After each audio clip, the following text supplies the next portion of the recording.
अस्सलामुअलैकुम। उम्मीद करते हैं आप सब खैरियत से होंगे। आज का मौसम बहुत खूबसूरत हो रहा है। आज अच्छी छोटी छोटी बारिश लगी हुई है।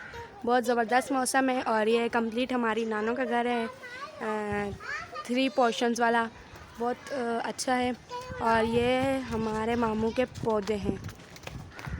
ये हमारे मामू के पौधे हैं जो मेरे मामू ने लगाए हुए हैं। और हम लोग यहाँ पे बाहर इंजॉय कर रहे हैं। बहुत अच्छा मौसम हो रहा है बारिश वाला।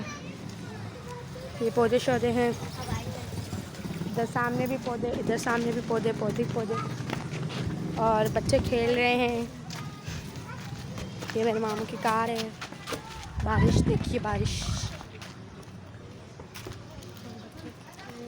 बच्चे खेल रहे हैं। और इंशाल्लाह हम लोग आपको जल्दी ही अंदर का व्यू कराएंगे कि अंदर का घर कैसा है। फ़िलहाल आप लोग बाहर से एंजॉय करें घर को।